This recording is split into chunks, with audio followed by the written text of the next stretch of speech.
Hello সবাইকে, সুজি ব্লগসের সবাইকে স্বাগত। আজকে চলে এসেছি বাঙালির সবচেয়ে প্রিয় খাদ্য সর্ষে ইলিশের রেসিপি নিয়ে।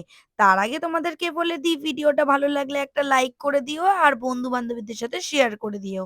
চ্যানেলে নতুন হলে কিন্তু সাবস্ক্রাইব করতে একদম ভুলো না। চলো যাই রেসিপিতে। মিক্সিতে প্রথমে সর্ষে ও জিরে দিয়ে রোস্ট করে নেব। ৭-৮ টা কাঁচা লঙ্কা, সামান্য জল এড করে একটা পেস্ট বানিয়ে নিতে হবে। অন্যদিকে ইলিশ মাছগুলোকে নুন হলুদ দিয়ে মাখিয়ে রাখতে হবে কিছুক্ষণ। তার মধ্যেই এড করব সর্ষে, জিরে, কাঁচা লঙ্কা, জল দিয়ে করে রাখা পেস্টটা। মাছগুলোর সাথে খুব ভালোভাবে মাখিয়ে নিতে হবে। ওপর থেকে কাঁচা সর্ষের তেল আর কাঁচা পাকা লঙ্কা দিয়ে লেই মোটামুটি রেডি হয়ে যাবে। এডিট করতে বসেও আমার কিন্তু বেশ লোভ লাগছে।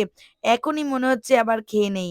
এরপরে ফ্রাইং প্যানের মধ্যে মিক্সি ধোয়া জল অল্প এড করে তার মধ্যে এড করছি ইলিশ মাছগুলোকে দিয়ে ঢেকে দিতে হবে ২০ থেকে ২৫ মিনিটের জন্য। ঢাকনা তুললেই দেখতে পাবো সর্ষে ইলিশ কিন্তু একদম রেডি হয়ে গেছে।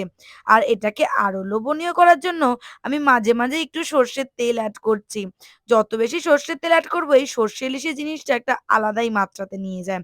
আর ওপর থেকে তো তোমাদের কাঁচা লঙ্কাটা দিতেই হবে। কাঁচা লঙ্কা ছাড়া ঝাল, ঝাল হবে কি করে?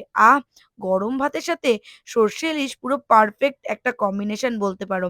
আমাদের এপার বাংলা ওপার বাংলা সবারই প্রিয় খাদ্যের তালিকায় কিন্তু সর্ষে ইলিশ অবশ্যই থাকবে। আর ইলিশ তো আমরা মনে করি থাকলে আর কিছুই লাগে না। ইলিশের জায়গায় কোনোদিনই কেউ নিতে পারবে না। চলো তোমরা কিন্তু কমেন্ট সেকশনে জানিও জিনিসটা কেমন লাগলো। আর তোমরা এইভাবে ইলিশ মাছ খাও নাকি আমাকে জানিও। আজকের মতো বাই। দেখা হচ্ছে নেক্সট কোনো ভিডিওতে। বাই।